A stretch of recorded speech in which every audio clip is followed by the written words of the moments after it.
हे hi guys. तो आज का हमारा टॉपिक है हार्डी विनबर्ग लॉ। ठीक है, this is the most important topic from this chapter, from this subject evolution.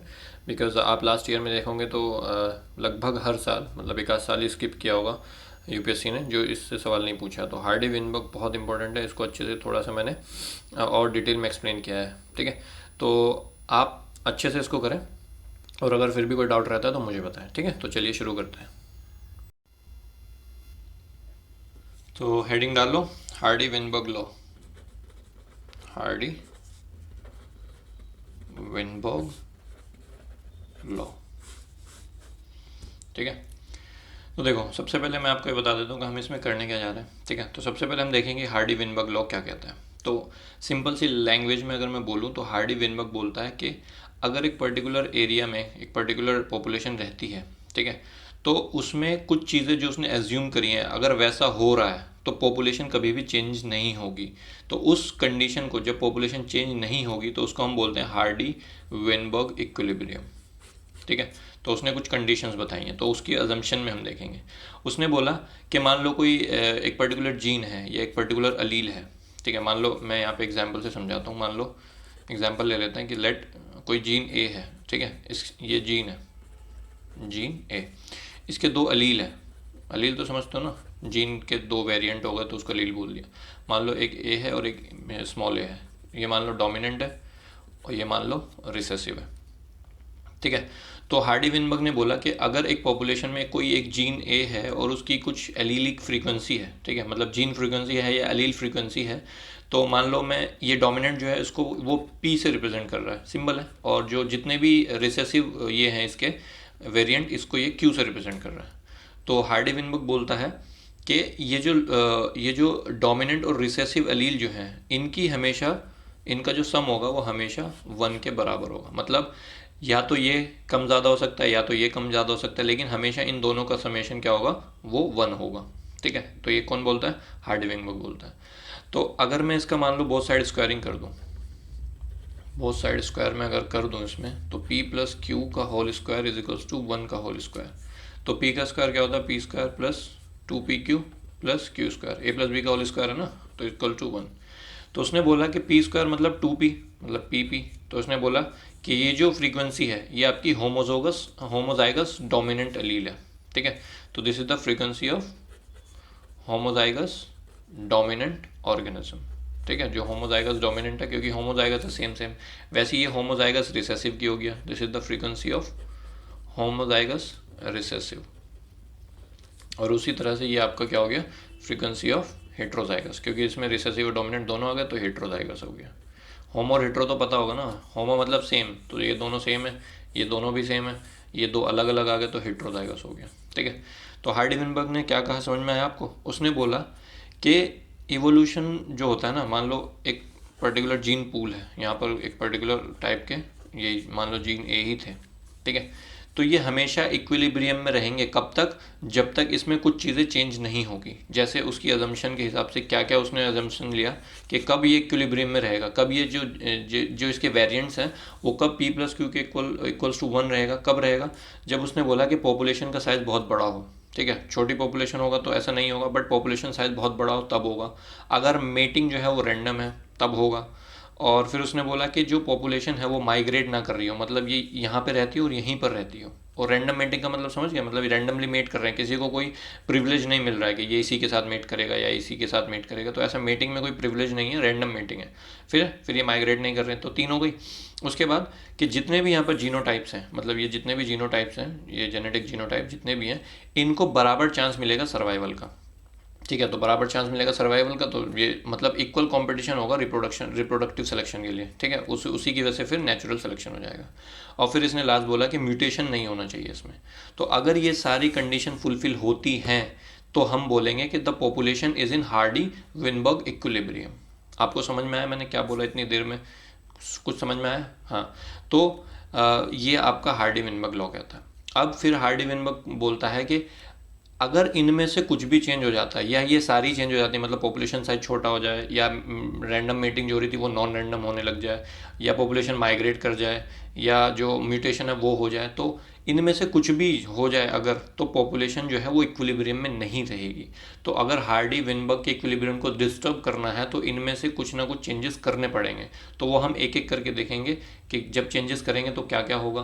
ठीक है, तो वो हम एक एक करके देखते हैं। ठीक है, तो अभी समझ में आया। ठीक है, तो अब लिखते हैं फटाफट से कि हार्डी विनबर्ग कहता क्या है। तो लिखो फटाफट, according to this law in a large randomly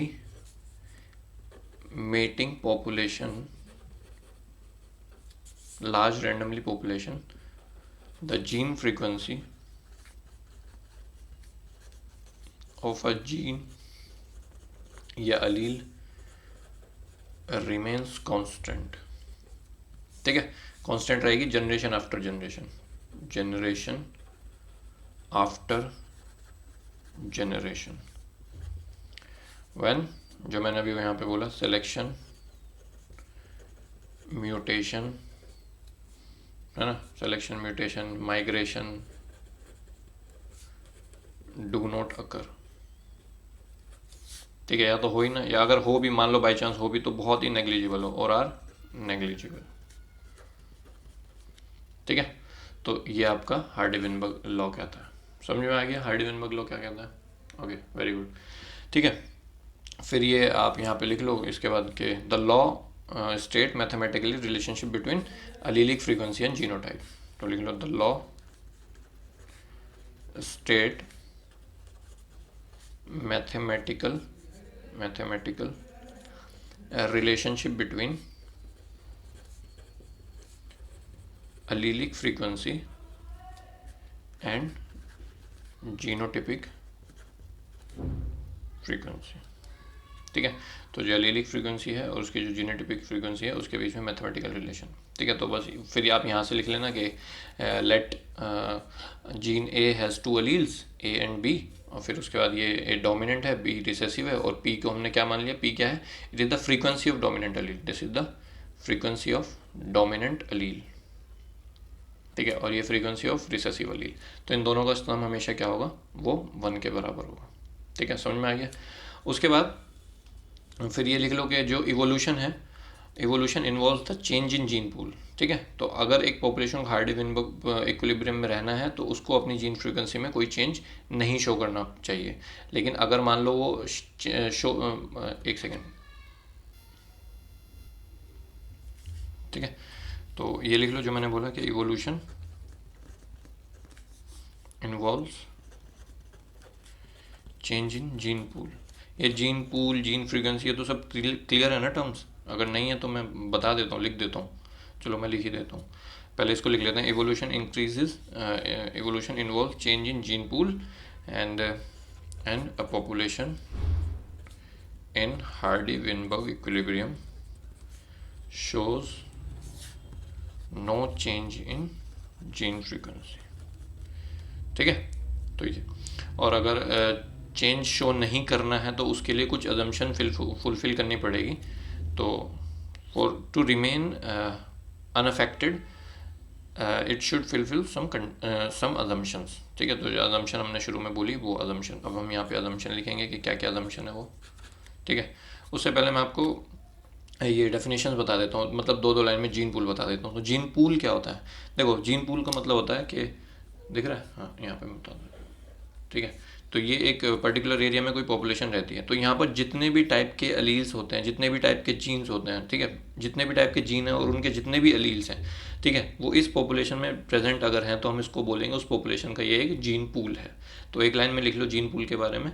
तो gene pool, what is gene pool, it is the total aggregate of all the allelic, it is the total aggregate of all the alleles of all the genes present within a population। ठीक है, तो लिख लो ये gene pool के बारे में। समझ गए जीन पूल क्या होता है। फिर जीन फ्रीक्वेंसी क्या होती है, जीन फ्रीक्वेंसी का मतलब होता है कि इस जीन पूल में एक पर्टिकुलर प्रोपोर्शन होगा कुछ जीन्स और अलील्स का। ठीक है, इन टोटल में से जितना हमारा कंसिडरेशन है, मतलब जिसको हम कंसिडर कर रहे हैं, उन जीन्स और उन अलील्स को आउट ऑफ द टोटल, तो उसको हम बोलते हैं जीन फ्रीक्वेंसी। तो इसको भी एक लाइन में लिख लो, it is the proportion of genes और alleles of a character, it is the proportion of a gene or allele of a character out of total alleles of the out of total alleles of their character in a population। ठीक है, तो जितने भी jeans हैं उनमें से जितने consider किए जा रहे हैं तो उनकी बात हो रही है, out of the total alleles of their character in a population. तो ये हो गया जीन फ्रीक्वेंसी। फिर जीन फ्लो लिख लो। जीन फ्लो एक टर्म अभी मैं बताऊंगा आपको। जीन फ्लो का क्या मतलब होता है, movement of gene from one population to another through migration. मान लो यहाँ पर जो जीन कुछ थे, अब ये फ्लो करने लग गए, ये किसी और पॉपुलेशन में चले गए, इधर आ गए, यहाँ से इधर आ गए। तो जीन फ्लो में लिख लो, movement of gene from one population to another through migration और रैंडम मीटिंग। ठीक है, तो कैसे भी, या तो माइग्रेट कर गए हो या रैंडमली मेट कर लिया हो, यहाँ से उड़ के कोई यहाँ पे पक्षी गया, मतलब बर्ड चली गई हो, यहाँ रैंडमली मेट कर लिया उसने। ठीक है, तो उसको बोलते हैं gene flow, movement of gene from one population to another through migration और रैंडम मीटिंग। ठीक है, तो ये क्लियर हो गया। तो अब मैं यहाँ पे अजम्पशन बता रहा हूँ आपकी, जो 4-5 अजम्पशन मैंने आपको शुरू में बोली थी वो मैं लिखने जा रहा हूँ। ठीक है, तो पहली अजम्पशन क्या होगी कि पॉपुलेशन साइज जो है वो बड़ा होना चाहिए, population size must be large. ठीक है, अगर छोटा होगा तो फिर चेंज हो जाएगा। ठीक है, वो हम ड्रिफ्ट में देखेंगे कैसे जेनेटिक ड्रिफ्ट होता है। ठीक है, फिर तो अगर पॉपुलेशन बहुत बड़ी है तो जीन फ्रीक्वेंसी चेंज नहीं होगी। ठीक है, तो ऐसा लिख लो कि इफ़ ऐसे लिख लो, लार्ज इनफ पॉपुलेशन, तो उसमें gene frequency will not change. ठीक है, दूसरा, मेटिंग जो है वो रैंडम होनी चाहिए, रैंडम मेटिंग बिटवीन या विद इन पॉपुलेशन। ठीक है, पॉपुलेशन में रैंडम मीटिंग होनी चाहिए। ठीक है, अगर रैंडम मीटिंग नहीं होगी, अगर मान लो सेलेक्टिव मीटिंग होने लग गई, तो फिर वो जीन इम्बैलेंस हो जाएगा और फिर वो हार्डी-विनबर्ग डिसइक्विलिब्रियम हो जाएगा, इक्विलिब्रियम में नहीं रहेगा। ठीक है, फिर उसके बाद माइग्रेशन नहीं होना चाहिए, जो मैंने बोला, इंडिविजुअल्स कैन नॉट माइग्रेट। ठीक है, ना तो बाहर जा सकते हैं और ना इनके अंदर कोई बाहर से कोई आ सकता है, तो माइग्रेशन नहीं होगा। ठीक है, कैन नॉट माइग्रेट। चौथा, मैंने बोला था कि म्यूटेशन नहीं होना चाहिए, म्यूटेशन मस्ट नॉट अकर। और लास्ट, मैंने बोला था कि जितने भी जीनोटाइप है सबको इक्वल चांस मिलेगा सर्वाइवल का। ठीक है, तो all genotypes must have equal chance of survival. ठीक है, ऐसा नहीं है किसी को कोई पर्टिकुलर प्रिविलेज मिलेगा। तो जब यहाँ पर इक्वल चांस ऑफ सर्वाइवल का मिलेगा, तो जो बेस्ट होगा उसको नेचर सेलेक्ट कर लेगी, तो it leads to natural selection. ठीक है, तो इसी तरह से हमारा चलता रहेगा। ओके, तो ये अजम्पशन हो गई। अब देखो, जैसा भी इसने अजम्पशन मानी, जो भी हार्डी-विनबर्ग ने बोला कि पॉपुलेशन इक्विलिब्रियम में कब रहेगी, ये सब उसने बोला, बट आपको लगता है ऐसा होता होगा? क्योंकि ज़्यादातर पॉपुलेशन इवॉल्विंग है, तो इसका मतलब ये कंडीशन फुलफिल नहीं हो रही है। तो इसका मतलब अगर हार्डी-विनबर्ग की जो इक्विलिब्रियम की कंडीशन है वो फुलफिल नहीं हो रही है, तो इसका मतलब जीन में कुछ ना कुछ चेंजेस आते रहेंगे, मतलब जीन फ्रीक्वेंसी जो है पॉपुलेशन की वो चेंज होती रहेगी। तो अब हम वही देखने जा रहे हैं, what are the causes of change in gene frequency. तो कॉजेज ऑफ जीन फ्रीक्वेंसी हम देखने जा रहे हैं। तो जो मैंने बोला है वो लिख लो चाहो तो टू प्रिवेंट इवोल्यूशन को प्रिवेंट करने के लिए ये कंडीशन फुलफिल होनी चाहिए, क्योंकि इक्विलिब्रियम में रहना ना, these conditions should be fulfilled. ठीक है, these condition should be fulfilled, लेकिन but these conditions are restrictive. ये अजम्पशंस जो हैं वो रेस्ट्रिक्टिव हैं। और क्यों रेस्ट्रिक्टिव क्यों है? क्योंकि ज़्यादातर पॉपुलेशन इवॉल्विंग है, but these assumptions are restrictive because most of the population are evolving। भाई इवॉल्व कर रहे हैं ना, तो ये मुश्किल है।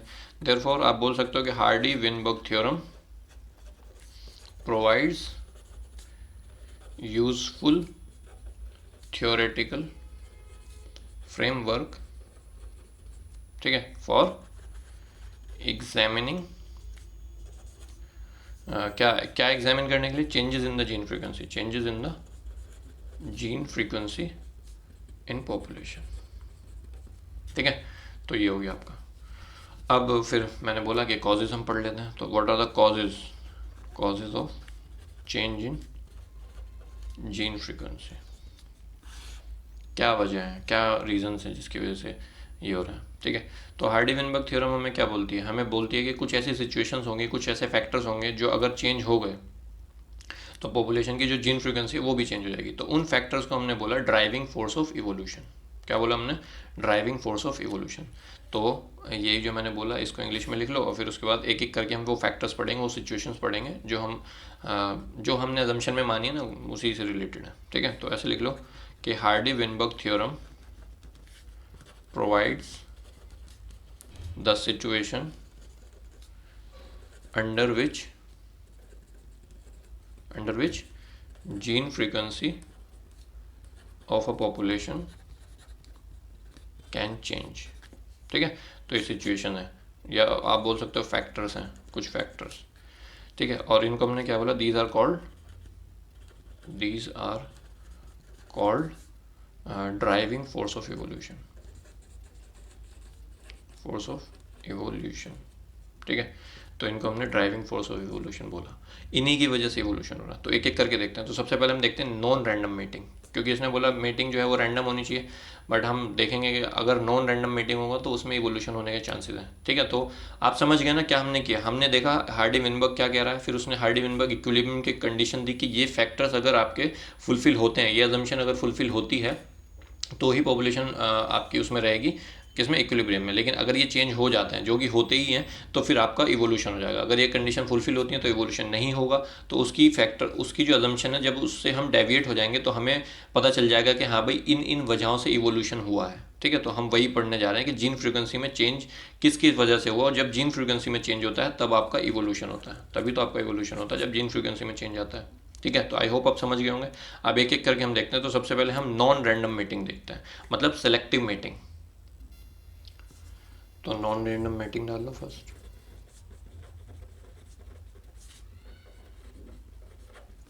ठीक है, फिर वही है, नॉन रैंडम मीटिंग देखेंगे, म्यूटेशन देखेंगे, माइग्रेशन देखेंगे, नेचुरल सिलेक्शन देखेंगे, फिर जेनेटिक ड्रिफ्ट देखेंगे। ठीक है, तो एक एक करके सबको देखेंगे। तो सबसे पहला नॉन रैंडम मीटिंग देखते हैं। ओके, तो नॉन रैंडम मीटिंग का मतलब क्या है। देखो मैंने आपको पिछले लेक्चर्स में बोला था कि आगे सब में डिटेल में, तो आज हार्डी विनबर्ग आ गया है तो अब हर चीज़ डिटेल में यहाँ पे होगी। ठीक है, नॉन रैंडम मीटिंग भी डिटेल में होगी, जेनेटिक ड्रिफ्ट भी डिटेल में मैं आपको बताऊंगा। ठीक है, तो नॉन रैंडम मीटिंग का मतलब क्या है। तो पहले तो रैंडम मीटिंग मतलब कहीं भी जाके रैंडमली मेट कर दिया, कोई स्पेसिफिक वो नहीं है। लेकिन यहाँ पर जो इंडिविजुअल्स हैं जो मेट करने जा रहे हैं वो चूजी हो जाते हैं। चूजी मतलब वो पर्टिकुलर ऑर्गेनिज्म के साथ ही मेट करते हैं। तो जब वो पर्टिकुलर ऑर्गेनिज्म के साथ मेट करते हैं तो वो अपना सेक्सुअल सिलेक्शन ले रहे हैं। तो डार्विन ने इसको क्या बोला, this is called sexual selection, क्योंकि उनके रैंडमली मेट ना करने की वजह से, उनके रैंडमली मेड ना करने की वजह से जीन फ्रीक्वेंसी चेंज हो रही है। और जीन फ्रीक्वेंसी जब चेंज हो रही है तो उसी को डार्विन ने बोला सेक्सुअल सिलेक्शन। ठीक है, और ऐसा कैसे किया जाता है, जो ऑर्गेनिज्म होते हैं, हो सकता है वो कुछ ऑर्गेनिज्म क्या करते हैं, ब्रीडिंग टेरिटरी बना देते हैं। तो यहाँ पे मान लो एक टाइगर रहता है, तो वो क्या कहेगा, इस टेरिटरी में जितने भी टाइगर्स हैं उसके साथ सिर्फ मैं ही मेट करूंगा। तो उसने क्या कर दिया, एक उसने नॉन रैंडम मीटिंग को बढ़ावा दे दिया, क्योंकि पहले क्या होगा कि दूसरे टाइगर आके भी मेट करके चले जाएंगे, बट अब इसने बोला कि ये टेरिटरी मेरी है और इस टेरिटरी में मैं ही मेट करूंगा। तो ब्रीडिंग टेरिटरी बना लेते हैं ऑर्गेनिज्म। ठीक है, उसके बाद कुछ जो सिग्नलिंग होती है, फेरोहॉर्मोन्स जो होते हैं ना, फेरोमोन्स, वो सिक्रेट किए जाते हैं। तो उससे भी क्या होता है, स्पेसिफिसिटी हो जाती है, नॉन रैंडम मीटिंग नहीं होता। ठीक है, तो ये कुछ तरीके होते हैं। तो इसकी वजह से देखने को ये मिलता है कि जब इनकी अगली जनरेशन आती है तो उसमें जो कंट्रीब्यूशन होना चाहिए रैंडम मीटिंग का वो देखने को नहीं मिलता है। क्यों नहीं मिलेगा, ऑब्वियस सी बात है, क्योंकि इन्होंने सेलेक्टिव मीटिंग की है। ठीक है, तो यही है। फिर उसमें मैं 2-3 टाइप के बताऊंगा, जैसे कंसेंजिनस मीटिंग होती है जो आपकी सिबलिंग्स के बीच में हो जाती है, फर्स्ट कजिन के बीच में हो जाती है, तो वो आपका नॉन रैंडम में आता है। फिर अजॉर्टिव मीटिंग होती है जो फिनोटिपिकली सिमिलर ऑर्गेनिज्म होते हैं ना, उनमें हो जाती है। ठीक है, जैसे ह्यूमंस है तो ह्यूमन में जो साइज, एज या एथनिसिटी के बेस पे जो मीटिंग होती है वो फिनोटिपिकली सिमिलर में आती है, अजॉर्टिव मीटिंग। ठीक है, तो ये जो मैंने बोला वो मैं लिख देता हूँ। तो नॉन रैंडम में लिखेंगे कि व्हेन इंडिविजुअल्स बिकम्स चूजी। ठीक है, जब ये चूजी हो जाता है, आप पूरा सेंटेंस में लिखो, individual becomes choosy in selection of their mates. ठीक है, तो जब ये चूजी हो जाता है then gene frequency gets altered, तो जीन फ्रीक्वेंसी ऑल्टर्ड हो जाती है। And Darwin called this sexual selection, ठीक है, सेक्सुअल सिलेक्शन। और फिर मैंने आपको बोला कि किस तरह से होती है, it involves the animals through, I mean ऐसे लिख लो, it is quite common in animals through breeding territories, specific chemical signalling और कोर्टशिप डिस्प्लेज, मतलब वो एक कलर डिस्प्ले से होता है, ठीक है, वो सब आपके तरीके हैं, ठीक है। देन आप लिख लो एक लाइन, ऐसे लिख लो, ब्रीडिंग टेरिटरी, ठीक है, स्पेसिफिक केमिकल सिग्नलिंग, ठीक है, तो इनकी तरह से होता है। तो due to these they do not make proportionate contribution, मतलब वो कंट्रीब्यूशन नहीं कर पाते टू देयर नेक्स्ट जनरेशन, ठीक है, नेक्स्ट जनरेशन में कंट्रीब्यूशन नहीं कर पाते, ठीक है। तो अब मैं आपको बता देता हूँ डिफरेंट टाइप्स किस किस तरह से नॉन रैंडम मीटिंग होती है। तो पहला मैं बता देता हूँ, आप लिख लो कंसेंजिनियस मीटिंग, CONSANGUINEOUS, कंसेंजिनियस मीटिंग, ठीक है। ये क्या होता है, meeting between genetically related organism, ठीक है। जैसे एग्जांपल बिटवीन सिबलिंग्स और फर्स्ट कजन, ठीक है, तो वो एक नॉन रैंडम मीटिंग का एक टाइप हो गया। फिर आप लिख सकते हो असॉर्टिव मीटिंग, ये आपका जेनेटिकली सिमिलर में हो रहा है, ये आपका फिनोटिपिकली सिमिलर में हो रहा है, बिटवीन फिनोटिपिकली सिमिलर ऑर्गेनिज्म, ठीक है। तो एग्जांपल लिख सकते हो ह्यूमंस के बीच में जो होता है, ठीक है, तो ह्यूमंस के बीच में किस किस बेस पे, it is based on size, मतलब सेम हाइट वाले प्रेफर किए जाते हैं, सेम एज वाले प्रेफर किए जाते हैं, सेम एथनिसिटी वाले प्रेफर किए जाते हैं। तो अगर मान लो कि कोई बोल रहा है इंडियन है और वो बोल रहा है मैं इंडियन के साथ ही मीट करूँगा, तो वो आपका क्या हो गया, एक तरह का नॉन रैंडम मीटिंग हो गया, ठीक है, क्योंकि उसके पास ऑप्शन है, वो किसी भी कॉन्टिनेंट के किसी भी ऑर्गेनिज्म के साथ मीट कर सकता है, मतलब अगर ऑप्शन अवेलेबल हो तो ऑब्वियसली, ठीक है। तो अगर नहीं है तो बात अलग है, बट इसने बोला कि हाँ भाई मैं एज है तो मैं एज के हिसाब से फिर इसने सिलेक्शन ले लिया, या साइज़ के हिसाब से कि ज़्यादा मेरे साइज़ की होनी चाहिए या मेरे साइज़ का ही होना चाहिए, तो मतलब इन्होंने अलग अलग क्राइटेरिया फिक्स कर लिया, तो ये रैंडम नहीं रहा, ये नॉन रैंडम हो गया, ठीक है। तो ये भी आप एग्जाम्पल दे सकते हो। तो ये आपका हो गया नॉन रैंडम मीटिंग। और एक हमने पढ़ा था आइसोलेशन में, geographical barrier also leads to non random meeting, ठीक है, तो वो भी लिख लो आप, geographical barriers also leads to non random mating, हमने देखा था ना वहाँ पे, हमने सिर्फ यही एक लाइन पढ़ी थी वहाँ पे, ठीक है। तो ये हमारा हो गया नॉन रैंडम मीटिंग। अब फटाफट से मैं सेकंड बताता हूँ, म्यूटेशन। उसने बोला था म्यूटेशन नहीं होना चाहिए, तभी आपका इक्विलिब्रियम में रहेगी, बट अगर म्यूटेशन हो रहा है तो इक्विलिब्रियम में रहेगी नहीं रहेगी, तो वही म्यूटेशन,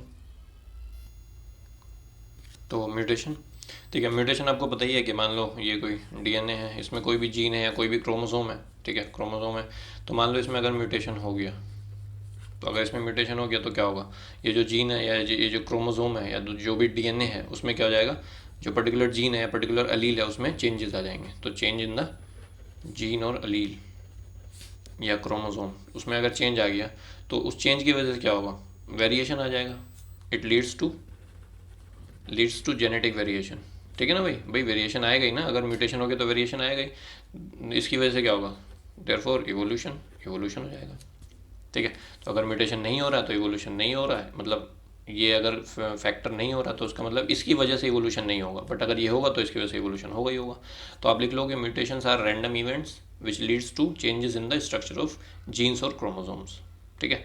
और फिर वही लिख लेगा कि हाल ये क्या बहुत कॉमन है क्या, नहीं, बहुत स्लो होते हैं, ठीक है, मतलब आप मान लो कि 1,00,000 में किसी एक में हो गया, लेकिन these are the very important, हमने पढ़ा ना ह्यूगो डिवरीज में, तो these are the one of the most fundamental force behind the evolution which leads to genetic variation, ठीक है। तो ये आप लिख लेना। म्यूटेशन हम पढ़ चुके हैं डिटेल में, इसलिए मैं यहाँ नहीं लिख रहा हूँ दोबारा, तो वही चीज़ें लिखनी है, मैं आप एक बार और बोल देता हूँ, mutation are random events which leads to changes in the structure of genes and chromosome, ठीक है। और mutation from one allele to another changes the proportion of particular allele in a population, ठीक है। तो एक से दूसरे में चेंजेस आएंगे और they are very slow but they are the ultimate source of genetic variation which leads to evolution, ठीक है। तो ये जो मैंने बोल दिया। देन थर्ड है आपका माइग्रेशन, ठीक है। माइग्रेशन या जीन फ्लो, मैंने आपको जीन फ्लो पीछे बता दिया कि मान लो ये पर्टिकुलर जीन पूल है, तो यहाँ से अगर जीन जा रहे हैं तो भी जीन फ्लो है, अगर यहाँ पे कुछ एक्स्ट्रा जीन आ रहे हैं तो भी जीन फ्लो है, ठीक है। तो माइग्रेट हो रहे हैं। तो अगर जीन फ्लो है, अगर माइग्रेशन हो रहा है जीन्स का या जो भी जेनेटिक मटीरियल है उसका, तो उसकी वजह से क्या होगा, आपका चेंजेस आएंगे, ऑब्वियस सी बात है, चेंजेस आएंगे ही आएंगे, ठीक है। तो it results in exchange of genetic material between population, ठीक है। तो अगर माइग्रेशन होगा तो जेनेटिक मटेरियल का एक्सचेंज होगा ही होगा। जैसे एग्जांपल के लिए आप, सबसे कॉमन एग्जांपल क्या है, जो पोलन ग्रेन्स होते हैं उसको इंसेक्ट क्या होता है, एक पर्टिकुलर एरिया से दूसरे, उसके पैरों पे चिपक जाते हैं, वो स्टिकी होते हैं और दूसरे एरिया तक पहुंच जाते हैं। या मान लो बहुत तेज़ हवा चली है तो हवा चलने की वजह से भी पोलन ग्रेन उड़ के एक एरिया से दूसरे एरिया में ही पहुँच जाएंगे, ठीक है। तो उनका माइग्रेशन हो गया, उनका जीन फ्लो हो गया, ठीक है। तो आप यहाँ पर लिख लो pollen carried great distance by insects और अदर मोड, मतलब उड़ के भी जा सकते हैं, ठीक है। तो ये आप एग्जांपल हो गया। उसके बाद आपका 3 हो गए। चौथा है आपका माइग्रेशन, नेचुरल सिलेक्शन, ठीक है। तो अगर नेचुरल सिलेक्शन होगा तो क्या होगा, तो देखो कुछ जीन्स जो होंगे, मान लो जो एक पर्टिकुलर पॉपुलेशन थी, वही मान लो यही एक पॉपुलेशन थी, तो इसमें से कुछ तो जीन्स और कुछ तो अलील्स ऐसे होंगे जो चेंजिंग क्लाइमेटिक कंडीशन या चेंजिंग इन्वायरमेंटिक कंडीशन के हिसाब से अपने आप को अडेप्ट कर लेंगे, ठीक है। तो जो अडेप्ट कर लेंगे वो तो आपके बढ़िया, वो तो सर्वाइव कर जाएंगे, बट जो अडेप्ट नहीं कर पाएंगे तो वो क्या हो जाएंगे, उनकी डेथ हो जाएगी, उनकी वो मोर्टल हो जाएंगे, मोर्टेलिटी हो जाएगी, समझ रहे हो। तो those which have ability to reproduce at the maximum number वो आपके सर्वाइव कर जाएंगे, लेकिन जो रिप्रोड्यूस नहीं कर रहे हैं, मान लो रिप्रोडक्टिव पॉपुलेशन तक, रिप्रोडक्टिव एज तक ही वो नहीं बढ़ पाए, तो फिर उनका क्या ही वो होगा, वो तो एक्सटिंक्ट हो जाएंगे ना। तो ये मैंने आपको वहाँ पे बता रखा है, वो एक 4 स्टेज का एग्जांपल समझा था ना मैंने आपको, अलग अलग लाइफ स्टेज में मैंने आपको बताया, हर स्टेज पे एक नेचुरल सिलेक्शन हो रहा है, यहाँ से यहाँ से यहाँ, है ना। तो वो एक बार देख लेना नेचुरल सिलेक्शन में डिटेल में। तो यहाँ पे चलो लिख देता हूँ फिर भी, certain genes are better able to produce, लिख लो certain genes are better able to produce. जो चीज़ मैंने करा दी है ना, मैं उसी को बोल रहा हूँ कि वहाँ पे मैंने डिटेल में करा रखा है ना ये, इसलिए अभी इसके बाद वाला मैंने डिटेल में नहीं कराया, तो उसको मैं डिटेल में कराऊंगा, ठीक है। तो certain genes are better able to produce mature offsprings, ठीक है। तो जो अडेप्ट कर पाएंगे वो आपके सर्वाइव कर जाएंगे और जो अडेप्ट नहीं कर पाएंगे वो आपके एलिमिनेट हो जाएंगे। तो ये लिख लो, ड्यूरिंग नेचुरल सिलेक्शन जो नॉन एडेप्टिव जीनोटाइप है, adaptive genotype, it will eliminate from the gene pool, तो वो पूल से एलिमिनेट हो जाएगा। और जो आपका एडेप्टिव है, जिसने अडेप्ट कर लिया, एडेप्टिव जीनोटाइप, उसका क्या होगा, ये सर्वाइव कर जाएगा, ठीक है।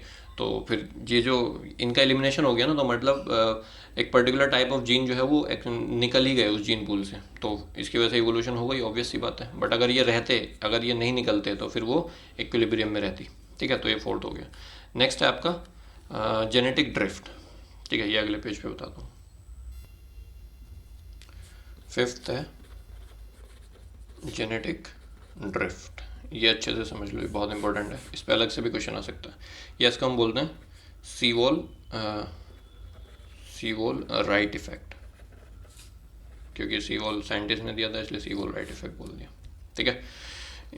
तो ये हो गया आपका जेनेटिक ड्रिफ्ट। तो जेनेटिक ड्रिफ्ट का मतलब क्या होता है, जेनेटिक ड्रिफ्ट का मतलब होता है कोई भी एलील वो टाइम के साथ या तो घटा है या तो बढ़ा है, ठीक है। तो अगर कोई भी एलीलिक फ्रीक्वेंसी या जीन फ्रीक्वेंसी टाइम के साथ चेंज हुई है, मतलब उसमें या तो इंक्रीज हुआ उसका नंबर या उसका नंबर डिक्रीज हुआ, तो हम उसको बोलते हैं जेनेटिक ड्रिफ्ट हुआ है वो, ठीक है। तो वो बाय चांस होता है, ठीक है। मतलब रीजंस तो आपको पता ही है, अलग अलग हम पढ़ ही चुके हैं पहले। तो जेनेटिक ड्रिफ्ट को हम सिंपल सी लैंग्वेज में बोले तो एन एलील में इंक्रीज और decrease in frequency simply through the chance and it results into the genetic drift, ठीक है। तो अब हमने पढ़ा था कि अगर पॉपुलेशन बहुत ज़्यादा बड़ी है तो जीन फ्रीक्वेंसी में कोई फ़र्क नहीं आएगा। बट जब पॉपुलेशन छोटी होती है तो वहाँ पर जीन फ्रीक्वेंसी का चेंज आता है और उस केस में इस जेनेटिक ड्रिफ्ट बहुत ज़्यादा स्ट्रॉन्ग होता है। बट अगर लार्जर पॉपुलेशन होता तो वीक होगा, ऑब्वियस सी बात है। वही तो एज्यूम किया था उसने, किसने, वो हमने शुरू में जो पढ़ा है हार्डी विनबर्ग का नाम, हाँ हार्डी विनबर्ग ने। ठीक है, तो आप लिख लो एन एलील में इंक्रीज और decrease in frequency simply through chance। ठीक है, and it results in genetic drift. ठीक है, तो अगर मान लो स्मॉलर पॉपुलेशन है, छोटी पॉपुलेशन है तो there will be strong genetic drift. अगर छोटी पॉपुलेशन है तो स्मॉल। तो जेनेटिक ड्रिफ्ट होने की कंडीशन ही 2-3 ये होती है कि सबसे पहला तक पॉपुलेशन कब होगा जेनेटिक ड्रिफ्ट तभी होगा जब पॉपुलेशन बहुत छोटी होगी, पॉपुलेशन वो स्मॉल होगी। दूसरा, ये डायरेक्शन लेस होता है, मतलब इसको डायरेक्शन से कोई मतलब नहीं है, कहीं भी कभी भी कुछ भी हो जाता है। ठीक है, डायरेक्शन लेस होता है। तीसरी कंडीशन होती है कि इसमें जब भी ये होगा तब एलील फ्रीक्वेंसी में चेंज होगा ही होगा, allele frequency will definitely change. ठीक है, तो ये तो कंडीशन ही है जेनेटिक ड्रिफ्ट होने की, पॉपुलेशन छोटी होनी चाहिए, डायरेक्शनल लेस होता है, और जो एलील हैं उनकी फ्रीक्वेंसी में चेंज होगा ही होगा अगर जेनेटिक ड्रिफ्ट हुआ है तो। ठीक है, तो smaller population will leads to strong genetic drift and larger population, अगर पॉपुलेशन लार्ज है तो उसकी वजह से क्या होगा, वीक या नहीं भी होगा, वीक और नो जेनेटिक ड्रिफ्ट। ठीक है, और यही तो आपकी क्या थी, यही तो आपकी अजम्पशन थी हार्डी विनबर्ग की, पहली अजम्पशन यही तो थी। पहली अजम्पशन में उसने ये बोला ना लार्जर पॉपुलेशन, तो लार्जर पॉपुलेशन कहने का उसका मतलब यही है कि वहाँ पर कोई जेनेटिक ड्रिफ्ट नहीं होगा, और अगर होगा भी तो बहुत वीक होगा, पता भी नहीं चलेगा। ठीक है, तो इसको एक एग्जांपल से मैं समझाता हूँ आपको। देखो, मान लो एक पर्टिकुलर एरिया में पॉपुलेशन रह रही थी। ठीक है, तो ये मान लो यहाँ 2 तरह की पॉपुलेशन थी। ठीक है, 1 2 3 4 5।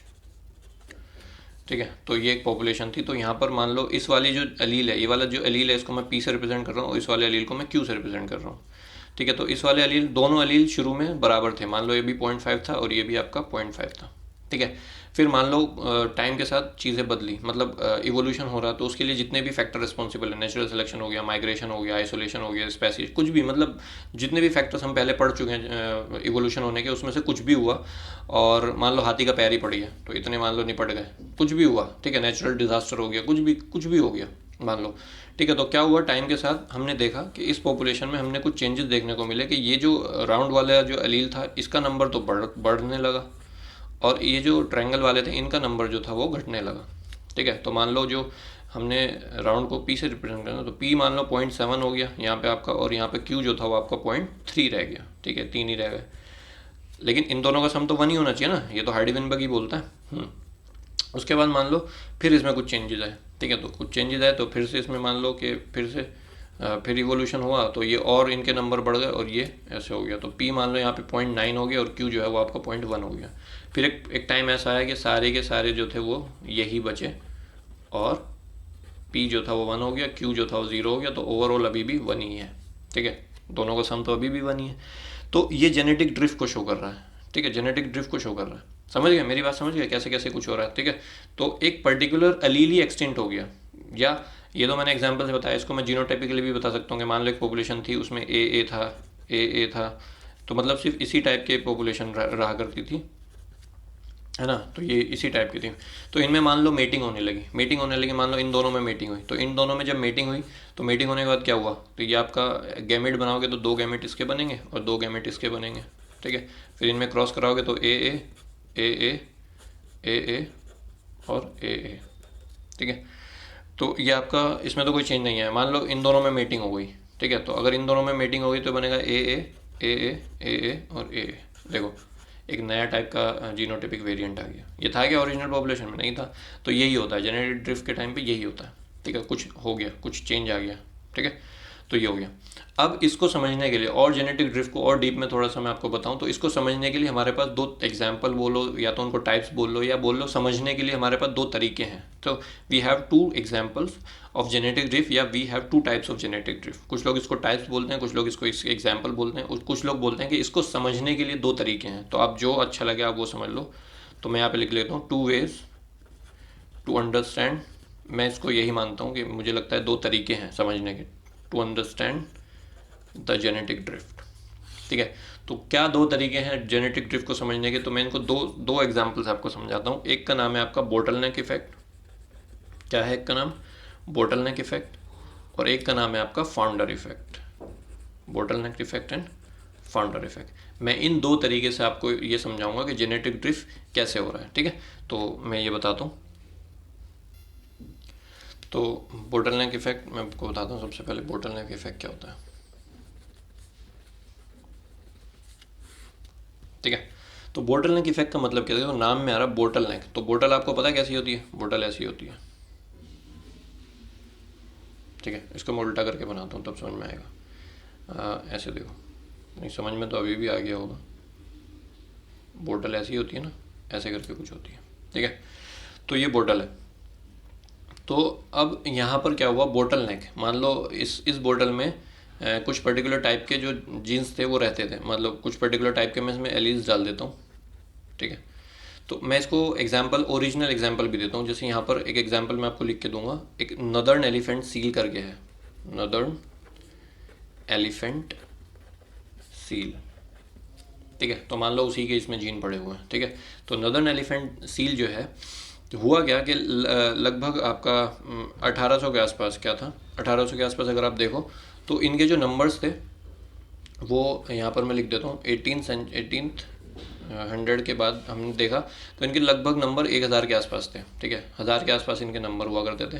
बट क्या हुआ, जो ह्यूमन एक्टिविटीज़ थी, जैसे मान लो हंटिंग वंटिंग करी ना लोगों ने, इसको बहुत मार मार के खाया, तो इसका जो नंबर था वो at the end of 19th century, मतलब लगभग 1890 के आसपास, 1890 के आसपास इनके जो नंबर थे वो घट के आपके सिर्फ 50 रह गए। कितने रह गए? 50 रह गए। 50 या कुछ जगह 20 भी दिया हुआ है। तो आप बस ये समझ लो कि इनके नंबर जो थे बहुत ज़्यादा घट गए। तो जब बहुत ज़्यादा घट गए तो आप देखो यहाँ पर नंबर एलील्स के बहुत ज़्यादा थे, और यहाँ पर पहुँचते पहुँचते उसके नंबर ऑफ एलील जो थे वो कम हो गए। ठीक है, तो बोटल नेक हो गया, बोटल नेक हो गया। यहाँ पे आते आते नंबर कम हो गया ना, तो फिर क्या करा हमने, रिस्टोरेटिव एक्टिविटीज़ परफॉर्म करी। रिस्टोरेटिव एक्टिविटीज़ मतलब हमने हंटिंग बंद कर दी, हमने वो सब चीज़ें बंद कर दी। तो फिर से वापस से इनका जो नंबर था वो वापस से इनका नंबर बढ़ गया। तो वापस से इनका जो नंबर था वो वापस से बढ़ गया। और अब लगभग 20th सेंचुरी में अगर हम देखें तो मोर देन 1 लाख, मतलब 10,000 तो बोल ही सकते हो। तो इतना इनका नंबर वापस से बढ़ गया। So this is bottleneck effect. तो बोटलनेक इफेक्ट मतलब एक पर्टिकुलर टाइम पे एक पर्टिकुलर जीन या अलील ने एक डिस्ट्रेस फेस करा। ठीक है, मतलब वो एक्सटेंट होने की कगार पे था, तो उस पॉइंट पे जब उसको बोला तो हमने उसको बोल दिया बोटल नेक इफेक्ट। ठीक है, तो ये जेनेटिक ड्रिफ्ट की वजह से, क्योंकि सिलेक्शन होते होते इतने नंबर कम बचे थे, बट फिर जब आपने जो रेस्टोरेटिव मेथड अपनाया तो फिर इनके नंबर दोबारा से बढ़ गए। So this is bottleneck effect. ठीक है, तो समझ गए नदर्न सील के एग्जाम्पल से। उसके बाद आपका फाउंडर इफेक्ट। फाउंडर इफेक्ट का क्या मतलब होता है? तो फाउंडर पहले मैं समझा देता हूँ फिर लिखवाऊंगा। तो फाउंडर इफेक्ट, फाउंडर इफेक्ट का क्या मतलब? देखो नाम में फाउंडर, तो कुछ फाउंडर होगा उसकी वजह से नाम आया फाउंडर इफेक्ट। तो ऐसे समझ लो कि एक पर्टिकुलर एरिया में एक पर्टिकुलर एलीलिक फ्रीक्वेंसी थी, जीन फ्रीक्वेंसी थी। तो उसमें से मान लो कुछ लोग जो थे, मान लो इतने लोग जो थे वो इस जगह को छोड़ के कहीं और माइग्रेट करके चले गए। मान लो वो यहाँ पे जाके रहने लगे 3-4 लोग। ठीक है, तो ये 3-4 जो लोग जब यहाँ से हट के कहीं और जाकर रहने लगे तो यहाँ पर ये इसके फाउंडर हो गए। मतलब ये पर्टिकुलर एक ट्रेट कैरी कर रहे थे ना, पर्टिकुलर कोई कैरेक्टरिस्टिक थी इन जीन और इन अलील के पास, तो वो कैरी कर रहे थे। यहाँ पर भी मैं एक ओरिजिनल एग्जांपल देता हूँ कि एक हंटिंगटन कोरिया का एक डिजीज़ है या मेटाबॉलिक डिजीज़ है, एक पोरफायरा, उसका एग्जांपल मैं देता हूँ। Metabolic disease porphyra, porphyra. ठीक है, तो हुआ क्या कि हॉलैंड जो था, हॉलैंड में एक कपल था, तो उसको ये डिजीज़ थी। ठीक है, कौन सी? Metabolic disease. ठीक है, जिसका नाम है पोरफायरिया। तो इस डिजीज़ में ये लोग जो थे इस हॉलैंड जगह से उठ के साउथ अफ्रीका चले गए। ठीक है, तो साउथ अफ्रीका जब ये चले गए तो ये साउथ अफ्रीका में रहने लगे। और साउथ अफ्रीका में जब ये लोग गए तो साउथ अफ्रीका में ये फाउंडर थे इस डिजीज़ के, क्योंकि इन्हीं के पास थी ये डिजीज़। लेकिन अब टाइम के साथ साथ क्या देखने को मिला कि जब इनकी फर्दर पॉपुलेशन बढ़ी तो ये जो पर्टिकुलर एलीलिक फ्रीक्वेंसी थी जो आपकी ये डिजीज़ कैरी करती थी, तो अब इसका नंबर आज के टाइम में अगर आप अफ्रीका जाओगे तो मोर देन 50,000 साउथ अफ्रीकन जो हैं, more than 50,000 of south African के पास ये वाला जीन है, ये डिजीज़ कैरी कर रहे हैं, मेटाबॉलिक डिजीज़। ठीक है, तो समझे आप फाउंडर से, तो ये डिजीज़ के जो कैरियर थे ये कहीं पे जाके फाउंडर बने, फिर उस फाउंडर की वजह से फिर मीटिंग होते होते होते होते इनके बच्चों के फिर further population over a period of time, ये लगभग 1680 के आसपास की बात है जब ऐसा हुआ था, और आज आप 21st सेंचुरी में जी रहे हो ना, तो इतने साल बाद, लगभग 500 साल बाद इनका नंबर जो था वो ऐसे बढ़ गया। तो this shows the founder effect. I hope clear हो गया होगा। ठीक है, तो अब हम इसको लिखते हैं। तो सबसे पहले मैं आपको एक फॉर्मूला बता देता हूँ। ठीक है, तो फॉर्मूले से आप एक और अच्छे से समझ जाएंगे। ठीक है, मान लो एक पॉपुलेशन साइज है for a small population size, मान लो साइज़ को n मान लेते हैं। ठीक है, एक पॉपुलेशन साइज n है और उसमें जो अलील फ्रीक्वेंसी है वो चेंज हो रही है जेनेटिक ड्रिफ्ट की वजह से। ठीक है, सो यहाँ पे मैं लिख लेता हूँ allele frequency changes as a result of genetic drift. ठीक है, तो उसको मैं कैसे एक्सप्रेस करूँगा, उसको मैं एक्सप्रेस करूँगा h dash is equals to 1 minus 1/2n की पावर t और इंटू h। तो ये मेरा फॉर्मूला, ये मत पूछना कहाँ से है। ठीक है, ये मुझे भी नहीं पता कहाँ से है, और डिराइव करके आएगा मतलब आ जाएगा अगर निकालने बैठे, बट आपको ज़रूरत नहीं है, बट आप ये लिख लो बस। तो h डैश का मतलब क्या है, एच डैश का मतलब है कि frequency of heterozygotes in next generation. तो अगली जनरेशन में कितने हिट्रोजाइगस हो सकते हैं उसकी फ्रीक्वेंसी बता रहा है। ठीक है, तो frequency of heterozygous in next generation. ठीक है, उसके बाद आपका एन तो मैंने बता ही दिया, पॉपुलेशन साइज आपका एन, तो पॉपुलेशन साइज। ठीक है, उसके बाद एच जो है वो आपका frequency of heterozygous in current generation. ये जो एच है ना, ये करंट बता रहा है, तो आप ये लिख लो, ये frequency of heterozygous in current generation में कितनी है। और टी आपका हो गया टाइम पीरियड। ठीक है, टी क्या हो गया आपका, टाइम पीरियड। समझ गए। तो अगर मैं यहाँ पे आपको बोलूँ कि मान लो, तो ये तो हो गया, मान लो आप मान लो छोटा पॉपुलेशन साइज, मान लो अगर मैं एन को इनफाइनाइट मान लेता हूँ, तो आप मुझे बता सकते हो क्या होगा। अगर एन इनफाइनाइट हो गया मतलब पॉपुलेशन साइज बहुत बड़ा, अब छोटा पॉपुलेशन साइज नहीं रहा, तो अब अगर छोटा पॉपुलेशन साइज नहीं रहा, अगर एन इनफाइनाइट हो गया मतलब फॉर अ लार्ज पॉपुलेशन, तो एक किसकी बात हो रही है, लार्ज पॉपुलेशन की बात हो रही है। तो लार्ज पॉपुलेशन के लिए एन क्या हो जाएगा, इनफाइनाइट। तो अगर मैं इस फॉर्मूले में एन को इनफाइनाइट पुट करूँगा तो आप मुझे बता सकते हैं एच डैश क्या आ जाएगा। तो एच डैश आ जाएगा 1 minus something, 1 by infinite is 0 H. तो आपको ये क्या बच गया, जितना भी टाइम पीरियड हो 1 की पावर कुछ भी रख लो, तो वो H dash would equals to H. मतलब अगर पॉपुलेशन साइज बहुत बड़ा है तो जो फ्रीक्वेंसी ऑफ हिट्रोजाइगस, मतलब जो जीन में चेंजेस होने वाले, जो एलीलिक फ्रीक्वेंसी में चेंज होने वाले अगली जनरेशन में, वो वैसे ही रहेंगे जैसे आपके पिछली जनरेशन में थे। कब, जब साइज बहुत बड़ा होगा। और ये तो हार्डी विनबर्ग ने बोली पहली कंडीशन कि अगर पॉपुलेशन का साइज बहुत बड़ा है तो जेनेटिक ड्रिफ्ट का कोई इफेक्ट नहीं आएगा, और ये हमने इस फॉर्मूले से भी देख लिया। तो आई होप आपको क्लियर हो गया होगा। ठीक है, तो बस अब आप यहाँ पे क्या करो कि अब उसके बाद ये आप ये जो है ना, ये चीज़ आप उसके बाद वो लिखना जो मैं पिछले पेज पे छोड़ के आया था ना, to understand the 2 ways to understand the genetic drift. तो बोटलनेक और फाउंडर इफेक्ट से पहले ये चीज़ लिख लेना, क्योंकि वो जेनेटिक ड्रिफ्ट को जस्टिफाई करने के लिए मैंने बताई है। देन उसके बाद आप लिखो बोटलनेक इफेक्ट। ठीक है, और बोटलनेक इफेक्ट में आप क्या लिखोगे, यही जो मैंने आपको बताया यही एग्जाम्पल लिख लेना। और फाउंडर इफेक्ट में क्या लिखोगे, फाउंडर इफेक्ट में यही लिख लेना कि जो मैंने आपको यहाँ पे बताया ये लिख लेना। बताऊँगा इंग्लिश में बोल के, लिखो फटाफट बोटलनेक इफेक्ट।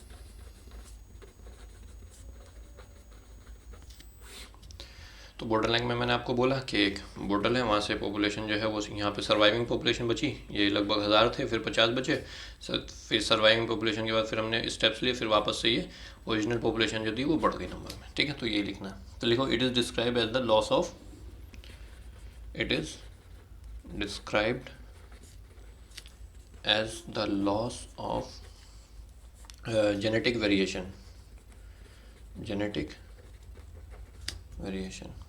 ठीक है, that occurs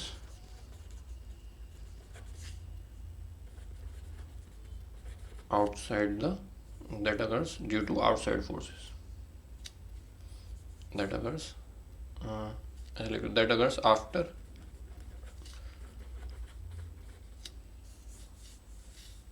आउटसाइड फोर्सेस, मतलब यहाँ पे हंटिंग की हम बात कर रहे हैं, destroys most of the population. ठीक है, यहाँ पे लिख लेना नदर्न एलिफेंट सील। ठीक है, तो इसमें वही लिख लेना कि 18 के आसपास आपके लगभग 1000 थे नंबर, फिर 1890s के आसपास नंबर जो थे वो आपके 20 या 50 बचे, और अभी एट प्रेजेंट 21st में इनके नंबर वापस से 10,000 या 1 लाख से ज़्यादा हो गए। ठीक है, ओके, तो ये हो गया आपका बोटलनेक इफेक्ट। फिर फाउंडर इफेक्ट में लिख लो।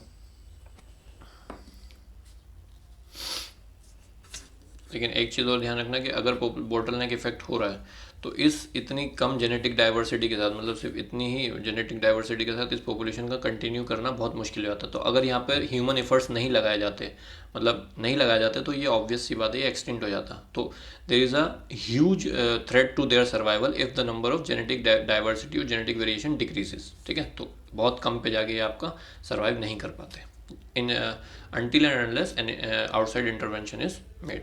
ठीक है, देन आप लिख लो फाउंडर इफेक्ट। ठीक है, तो फाउंडर इफेक्ट में क्या लिखोगे? फाउंडर इफेक्ट में लिख लो it began with the population of few individuals, जो मैंने आपको वही हॉलैंड का एग्जांपल दिया। It begins with a few individuals. ठीक है, of whom carried a particular allele। ठीक है, and that allele may come to be represented in many of the descendant। ठीक है, तो ये लिख लो कि that allele may come to be represented in many of the descendants। ठीक है, many of the descendants, that is in a much larger population। जो मैंने आपको बताया कि बाद में उनकी पॉपुलेशन बढ़ गई। तो यहाँ पे आप एग्जाम्पल लिख लेना, Holland couple migrated to South Africa in 1680s carrying allele of mild metabolic disease porphyria। ठीक है, और टुडे आज के टाइम में क्या है, more than 50,000 south Africans carry this allele। ठीक है, तो ये हो गया हमारा। तो इस तरह से हमने हार्डी विंगबक कर लिया। बहुत इंपॉर्टेंट टॉपिक है, लगभग हर साल रिपीट हो रहा है, इसलिए मैंने थोड़ा सा डिटेल में इसको कराया। और अगर फिर भी कोई डाउट है तो आप मुझे बता सकते हैं, मैं उसके ऊपर अलग से आपको डाउट क्लियर करने के लिए अलग से बता दूंगा। और अगर आपको पसंद आ रहा है तो आप प्लीज़ लाइक करें, शेयर करें, सब्सक्राइब करें। Thank you so much, bye.